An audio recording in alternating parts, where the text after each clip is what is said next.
Skipper. Hello, Navigator. Half a minute to go. Okay, thanks very much. Okay, keep weaving, Cam. There's quite a lot of light stuff coming up as well, falling off a bit low. Hello, engineer. Skipper here. Yeah? Will you put the revs up, please? Yeah? Okay, keep weaving. A lot of third starts to fighter flare, Skipper. Yeah, keep on. Okay, boys, okay.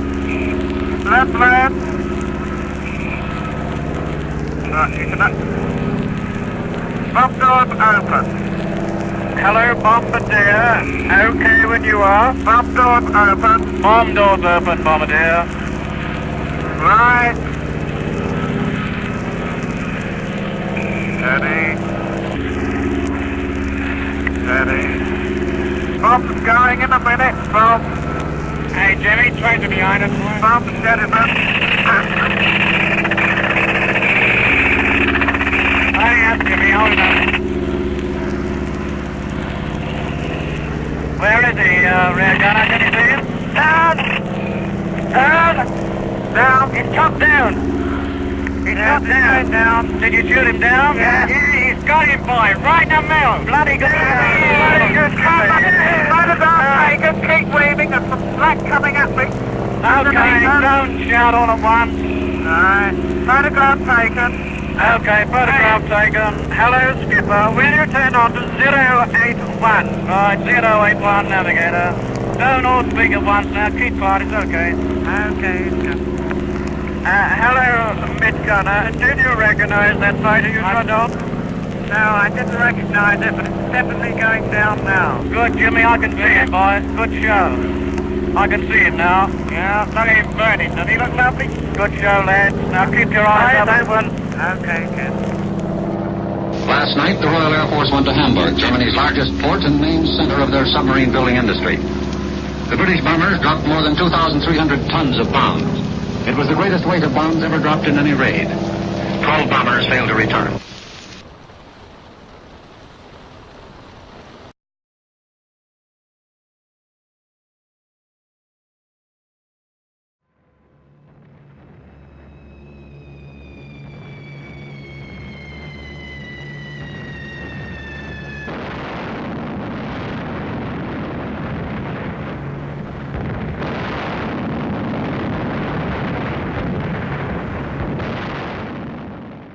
On December 7th, 1941, radios buzzed with the news that several hundred Japanese planes attacked a U.S. naval base at Pearl Harbor, Hawaii, killing more than 2,400 Americans, as well as damaging 8 Navy battleships and more than 100 planes. Although it would be some time before people learned the full scope of the damage, within days, a once distant war in Europe and the Pacific became a central part of life in the United States. The entire American population participated in meeting the demands and sacrifices of the war. Food, fuel, and rubber were rationed. Recycling campaigns were started by the Girl Scouts to supply factories with scrap material, and victory gardens sprang up in backyards across the nation. As the U.S. became more immersed in the war, patriotism gripped the country. Many men felt an obligation to enlist. One of those men was Eugene Mahloch. And so it was a patriotic thing to do. And my sister also, she enlisted. She joined the Marine Corps. And she drove truck and ambulance out in San Francisco for 3 years. Wanted to enlist right out of my house, but my parents said no, because you had to have a parental signature and either a lawyer or a clergy person, and they wouldn't sign for me. After graduating high school in 1942, Eugene went on to play basketball and study industrial arts at Stout Institute in Menominee, Wisconsin. That same year, he enlisted in the Army. It wouldn't be until June of the next year that he would be called up for service. He reported in at Camp Grant, Illinois, to be sworn in. When I wrote the entrance examination, they said, "Oh man, you scored pretty good. Would you like to join the Air Corps?" I said, absolutely, that's what I wanted in the first place.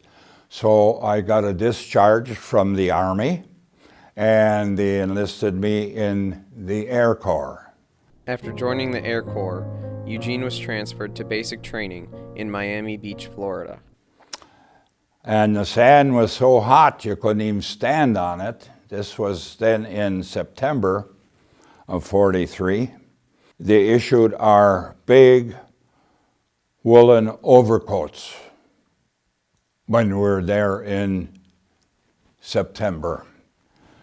Hotter than heck.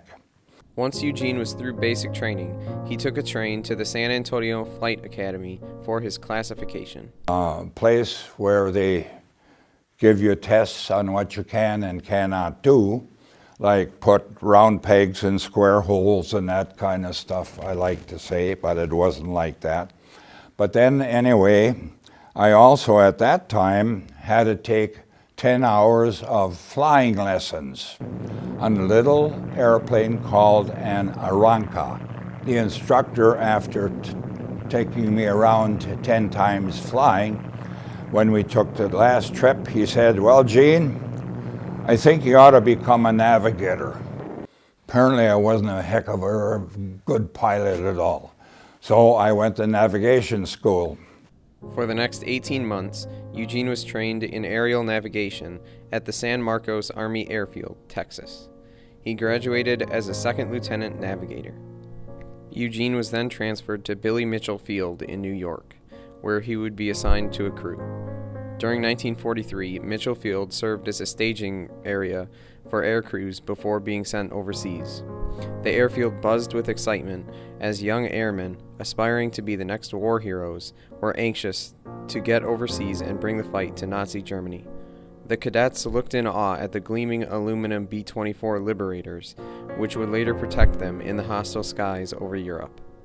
I went over there and I met the crew of 9 other people. A first lieutenant, a lieutenant pilot, John Hayes, a co-pilot, John Hubbard. He was an older guy though. I was only 19 and he was almost 22 already. And so anyway, and then we had a bombardier, Don Hammond, and I was a navigator. And then we had a operations officer. His name was Frank Wheelert. He was a master sergeant.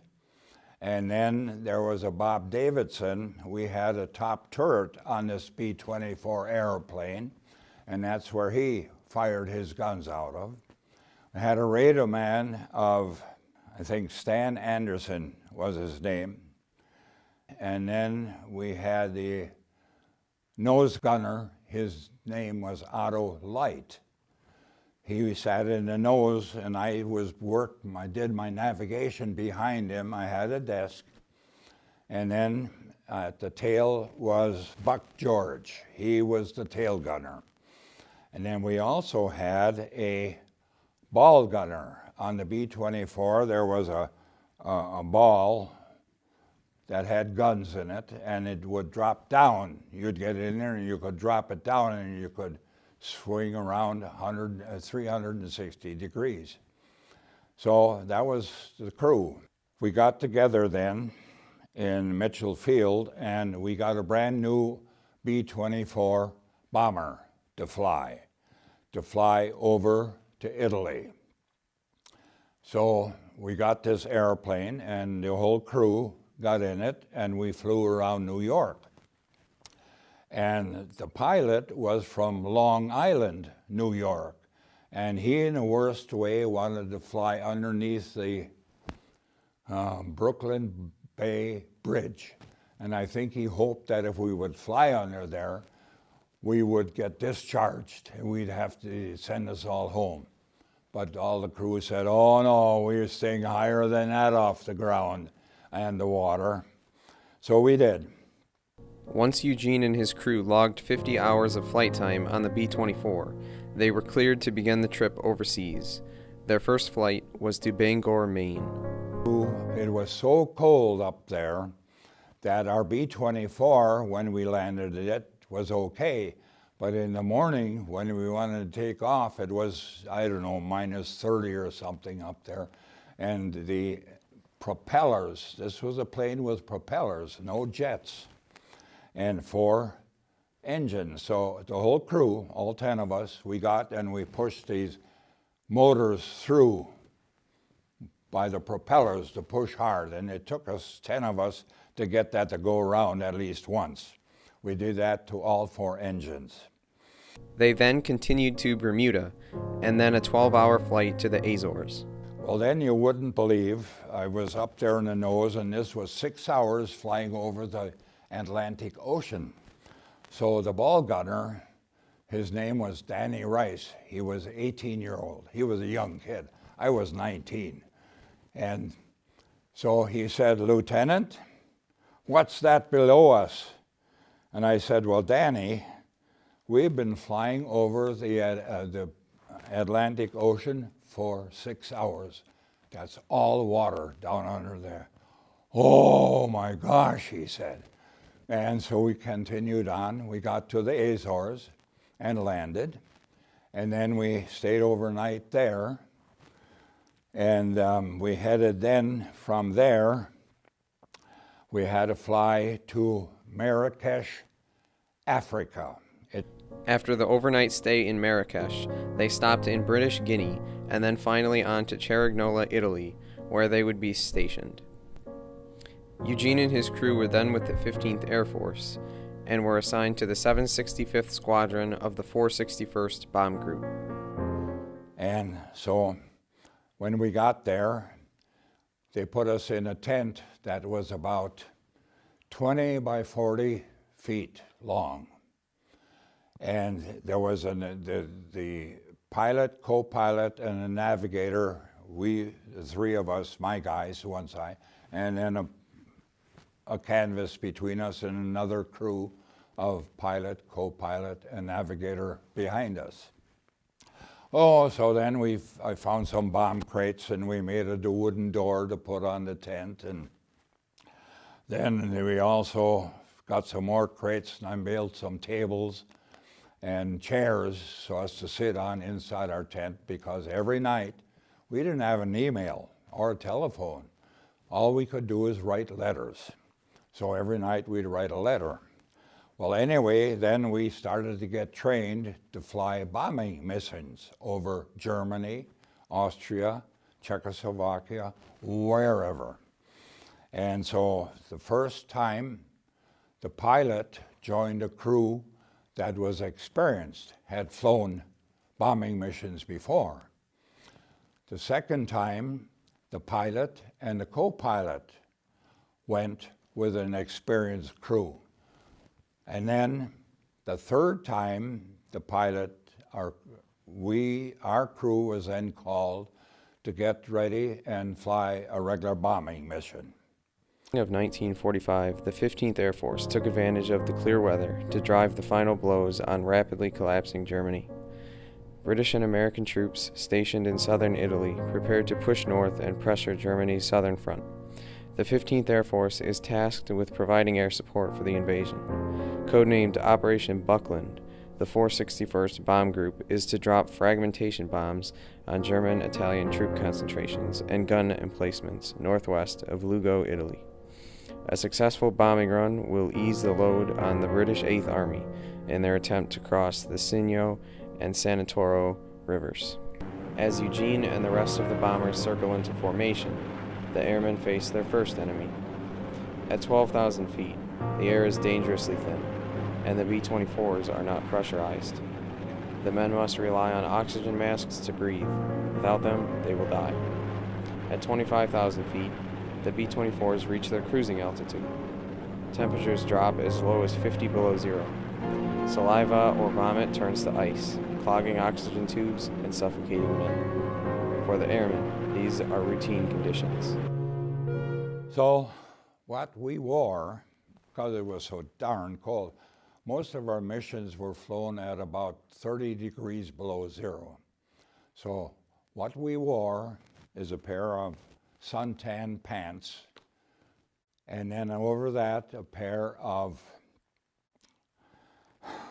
I'll call them electric trousers, woolen trousers, and we had boots that we could put on, and the pants could plug into the boot.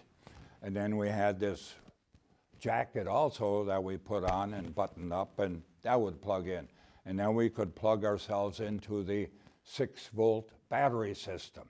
And then I wore, because I had to keep a track every 10 minutes, I had to pinpoint where we were. So I wore 3 pair of gloves, woolen ones, nylon ones, and then silk ones. So I got down to the silk ones so I could write the positions down on the chart that I had to keep. But anyway, we got on what they called the turning point. This was the place where the plane, there were then 7 of us airplanes, 3 like this, 1 in the middle, 3 like this, and another one behind us. 3, 6, 8. And it was called a sortie. The mission was a sortie. So we got on that, and then the bombardier, only the first 3 planes in the squadron had a bombardier with them. So I ended up being the bombardier as well as the navigator. I had to go out onto the bomb bay, which was a path, walk about 6 inches wide, and I had to go out there, and we had 3, 6, 9, 12 500-pound bombs that I had to call and pull the pin which armed the bombs. When it hit the ground, it would explode. But all I had to do was get down on my hands and knees, and there was a bubble on the right side of the airplane. I would look out, and when I saw the plane ahead of us drop their bombs, I dropped the bombs. I dropped it. 3, 6, 8 bombs dropped. 1 stayed in the bomb bay, it's called. So now what do? We dropped our bombs, and now we turned around, and the leader of the squadron, he said, "Hey, you guys get out of here. We don't want you flying close to us with a live bomb on board." So I said to the pilot, "Well, what are we supposed to do with this bomb?" And he said, "Scuttle the whole thing." The rack that the bomb was hanging on both sides, had a switch, and I had to drop that all into the Adriatic Sea. And the bomb went off in the Adriatic. And then we got back home and landed our plane, and the ground crew came, inspected the plane, and the ground crew chief said, "Hey, what you do with the bomb bay, the bomb holders?" I said, "Well, I had to drop them because we had a live bomb on board." He said, "Boy, you're sure creating a lot of work for us. And where do we got to get this equipment to put back on an airplane?" Well, anyway, they fixed it. And of course, us young guys, we didn't think anything was going to happen to us. It was going to happen to the other guy. You know, that's the way we thought in those days. In its 18 months of existence, the 15th Air Force destroyed all gasoline production within its range in southern Europe, knocked out all major factories in its sphere, and destroyed over 6,000 aircraft in the air and on the ground. On May 5th, the war was over. And so I dressed up like Hitler, and one of the guys had a German helmet that had a bullet hole right through it, so whoever was wearing it wasn't around anymore. So I wore the German helmet, and we paraded around, and we all had a couple of beers too, you know, to go along with that stuff. So we celebrated that. After the German surrender, a wave of joy and relief swept over Allied camps across Europe. Although they might not have realized it at the time, they were the lucky ones, those who had survived the horrors of war. After witnessing an Allied aircraft destroyed in front of him, and missing the return of fellow airmen, Eugene and other soldiers had to find ways to deal with the tragedies of war.